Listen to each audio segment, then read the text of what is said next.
हिमाचल प्रदेश में आयोजित होने वाली नॉर्थ इंडिया स्पोर्ट्स चैंपियनशिप का दिल्ली शिफ्ट होने पर प्रदेश के पूर्व खेल मंत्री रामलाल ठाकुर ने नाराजगी जाहिर की है।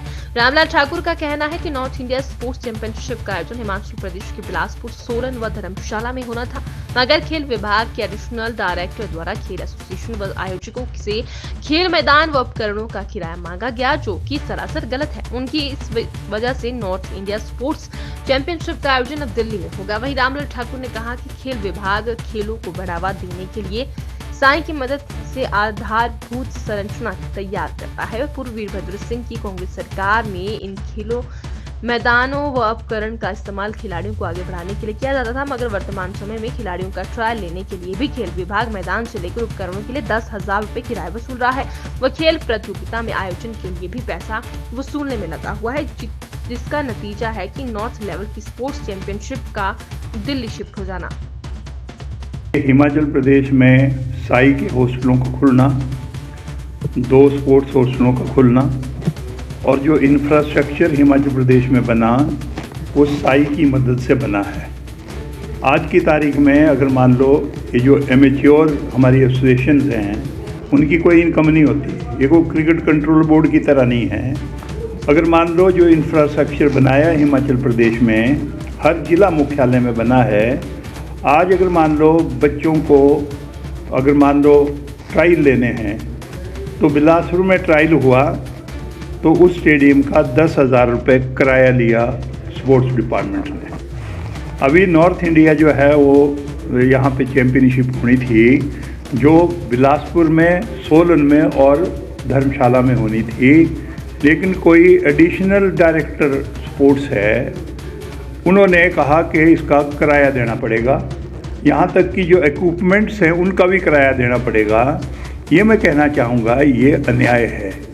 स्पोर्ट्स अगर मान लो स्पोर्ट्स डिपार्टमेंट ने इंफ्रास्ट्रक्चर क्रिएट किया है, ये साई की मदद से हुआ है। और मैं आज भी कहना चाहूँगा माननीय वीरभद्र सिंह जी का मैं धन्यवाद करना चाहूँगा कि जो हमने कहा वो 20 सालों में स्पोर्ट्स के लिए उन्होंने किया।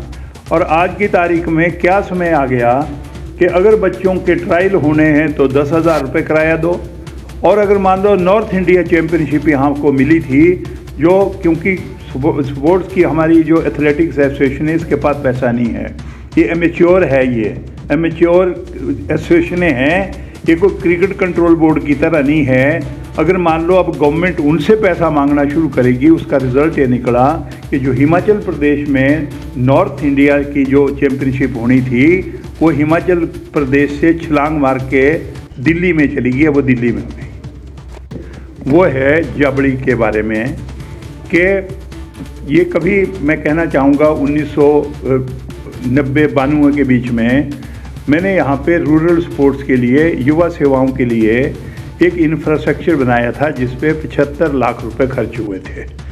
ये पैसा जो है ये सेंट्रल गवर्नमेंट की तरफ से और वो मैं कहूँगा नेहरू युवा केंद्र के माध्यम से पैसा आया था।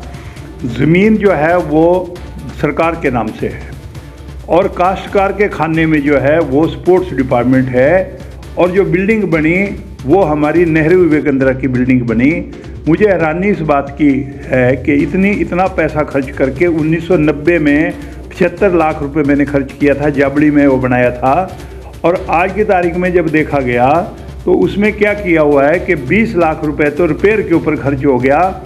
केवल मात्र 3 कैंप लगे वहाँ पे जो बाहर से बच्चे आए और बाद में इमीडिएटली 20 लाख रुपए खर्च करने के बाद ये कहा गया कि now this building is unsafe which is not correct, और बिल्कुल गलत है। और उसमें मैं कहूँगा पत्थरों से बनी हुई बिल्डिंग है। आज की तारीख में भी अच्छी बिल्डिंग है और यहाँ पे हमारे जो है वो जो ITI गर्ल्स का खुला है बिलासपुर में, यहाँ पे स्पेस नहीं है। मैं ये कहना चाहूँगा कि उन्होंने भी कहा है कि इसको रिपेयर करने के लिए हम पैसा खर्च कर देंगे कि भी ये गर्ल्स का जो ITI है उसको जो है वो जबड़ी में यहाँ से 8 किलोमीटर दूर है, वहाँ पे खोल दिया जाए। मैं ये कहना चाहूँगा कि सरकार को इसके बारे में सोचना चाहिए कि इतना पैसा खर्च हुआ है, ज़मीन हिमाचल प्रदेश की सरकार की है, मालिकाना जो उसके ऊपर मालिक है वो सरकार है और जो उसके ऊपर काबिज है वो स्पोर्ट्स डिपार्टमेंट है। और वहाँ पे बैठा हुआ है ऊपर से जो है ना जो हमारे ये जो क्या नाम है इसको, नेहरू युवा केंद्र, नेहरू युवा केंद्र ने तो उसको बोला कि ये अनसेफ है, लेकिन हमारे लिए सेफ है, इसको ITI को दे दिया जाए ताकि महिलाओं की वहाँ पे ITI शुरू हो सके।